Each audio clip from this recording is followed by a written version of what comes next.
Welcome to Huddle Up, where founders of Huddle for Success, Mark, Bruce, and Duane Gibbs, come to you every Wednesday and Friday with a quick segment to keep you informed, engaged, and motivated. Now let's huddle up. The mindset gap, why information isn't enough. Welcome to Huddle Up. I'm your host, Duane Gibbs. Alongside of me, as always, my partner, Mark Bruce, the Hall of Famer, where we come to you each and every Wednesday and Friday with a quick mindful thought. With that being said, let's huddle up. Hey, bud. Good afternoon, Duane. How are you? I'm good. Yeah, me too. It's a good topic, kind of when I was doing some research and I pulled this up, it kind of made me think a little bit just because of where people are in life, of what we can search, what we can look for, and I thought it was a good topic. So, we live in an age of information with AI, with Google, whether it be on a tablet, on a phone, and you can ask it anything. Yes. But if the information was the answer, then how come everyone, wouldn't already be successful? And I think the truth is you can't learn your way out of a mindset problem. You have to transform the way you think. Yes. And so we talk about it all the time. AI. I could put information into AI, it'll give me an answer. But if I really don't know what I'm asking it, how do you really know what the answer is? And so you have to transform the way that you think. Yes. Yeah, information's not the problem. I chuckle because my dad had a PhD. He was a teacher, and he's like, people that, oh man, I forget what I said, but it was something like the people that can do, the people that can't do, teach.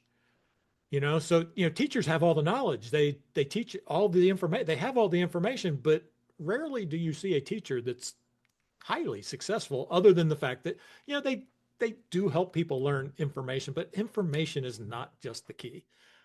Yeah, just like professors at colleges, they're not all driving up in BMWs and Mercedes and Rolls Royces, Right. An economics teacher, that understands economics. You would think they would be the wealthiest person on campus, but that's never the case. Never the case.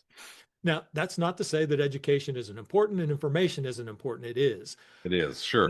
But what you really have to tie it to is your mindset. If you don't have the proper mindset, and mindset's it's all comes from your paradigm. The paradigm, things that you learn, the habits that you have. I can still hear my dad saying, turn the lights off. Money doesn't grow on trees. I still have that paradigm in my head. I still walk around and turn the lights off in our house, even though, they're LEDs. They don't use anyway.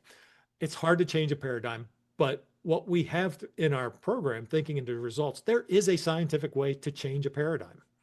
And that's what let's back up. Quickly explain paradigm for people that don't know what that means. They're probably saying, what is he talking about, paradigm? Yeah, I felt the same way, and I keep forgetting right now. But your paradigm, it's the habits in your subconscious mind that have been programmed there over the years from your ancestors and your family and your experiences. It's your habits that are in your subconscious mind that you just do without even thinking about it. You get up in the morning and you grab the toothpaste and you put the toothpaste on your toothbrush in a certain way, and you start and you brush your teeth the same way every single day. When you shave, you always start on the right side or the left. That's your paradigm. It's the habits that you've created. Tying your shoe. I remember tying my shoe a certain way, and then I would see kids in school take a bow on one side, a bow on the other side, and tie a knot in it. There's different ways of how to tie your shoe, and it's how we were educated, how we were brought up. Yes, people with OCD, with obsessive compulsive, that's an extreme example of a paradigm. I get it. But that's kind of what a paradigm is. And there are ways to reprogram your paradigm. I mean, Bob Proctor went into the Prudential Insurance Company, and he got all the salespeople to do two things different: change their paradigm, convince them that they could sell $5 million worth of insurance in less than a half a year when nobody in the company had ever done it in a full year. He got them to do two things. All they did was they sat down with a customer face to face before 9 a.m. and they asked every customer to buy a $100,000 life insurance policy in the 1970s. Changed the entire paradigm of the entire company. Yes. There are ways to do it. That's one thing we like helping our clients with, is how to change your paradigm. Absolutely. I love that lesson. Yes. I would say the biggest takeaway today would be you need accountability and awareness. Yes. You know, once you change that mindset, you will slowly see transformation of how you do things differently, and then your life just follows. It becomes a different outcome than what you can really expect and that you see right now. Yes. And until you go through that process, it's hard to believe, but accountability and awareness, that will become very clear. So, hey, listen, we appreciate you joining in each and every Wednesday and Friday as we come to you with a quick mindful thought. Nothing revolutionizing, just quick mindful thoughts of something that you've may heard of before or you really didn't know, and hey, this makes sense. If you want more information, go to YouTube. Follow us every Monday as we do a podcast, Huddle for Success. You'll love it. And if you want a free playbook for life, we created a book.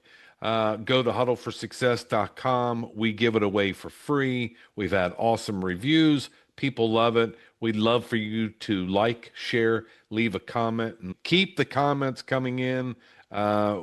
Sometimes we take that and create some lessons from it. So we appreciate you, the listener. And with that being said, stay huddled up. Thank you for joining us on this episode of Huddle Up, where we come to you every Wednesday and Friday. Like, share, and subscribe, and follow us on YouTube and on social media. If you find this information helpful, share this with someone that you know. We'll see you next time on Huddle Up.